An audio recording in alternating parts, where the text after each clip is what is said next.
नमस्कार साथीहरु, म सरोवर बडैला तपाईहरुलाई हार्दिक स्वागत गर्न चाहन्छु। फेसबुकमा यो भिडियो हेर्दै हुनुहुन्छ भने मेरो फेसबुकलाई फलो गरिदिनु होला र युट्युबमा यो भिडियो हेर्दै हुनुहुन्छ भने युट्युबलाई पनि सब्स्क्राइब गरिदिनु होला र यो भिडियोलाई धेरै भन्दा धेरै शेयर पनि गरिदिनु होला। आज म तपाईहरुलाई एउटा भिडियोको बारेमा जानकारी गराउन चाहन्छु। जस्तो कि तपाईले सामाजिक सञ्जालमा धेरै देखिराख्नु भएको छ, एउटा बादर हुन्छ र त्यो बादरले बोलेको अथवा यताउता घुम्न गएको हैन, त्यस्तो खाले चाहिँ भिडियो तपाईहरुले देखिराख्नु भएको छ। त्यो भिडियो चाहिँ कसरी बनाउने, कहाँबाट बनाउने भन्ने तपाईहरुलाई जिज्ञासा हुन सक्छ र त्यसको बारेमा म थोरै तपाईहरुलाई जानकारी दिन चाहन्छु।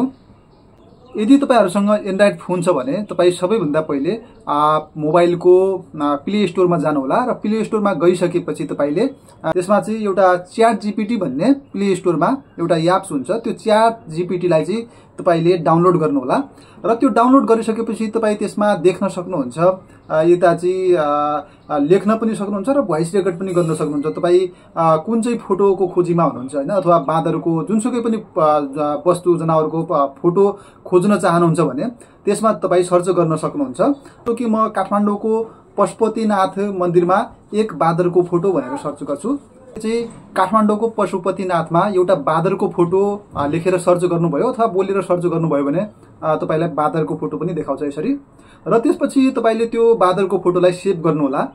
सेभ गरिसकेपछि तपाईले फेरि प्ले स्टोरमा जानु होला र ड्रिम फेस भन्ने एउटा एप डाउनलोड गर्नु होला।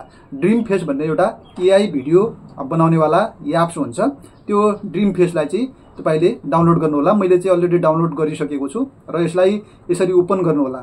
ओपन गरिसकेपछि तपाई देख्न सक्नुहुन्छ एउटा फोटोको छ र एउटा भिडियो बनाउनेवाला छ।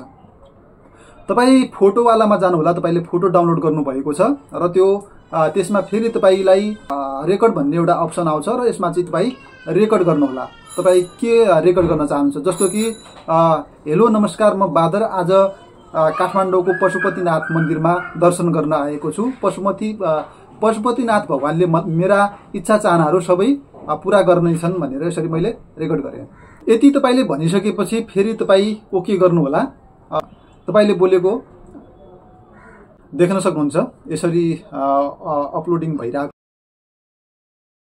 नमस्कार, म बादर ब्लगर पशुपतिनाथ मन्दिरमा घुम्न आएको छु र भगवानको दर्शन गर्न आएको। यति चाहिँ गर्नुभयो भने तपाई मजाले आफ्नै मोबाइलबाट यस्ता भिडियोहरू बादरले बोलेका अथवा जनावरले बोलेका भिडियोहरू चाहिँ बनाउन सक्नुहुनेछ।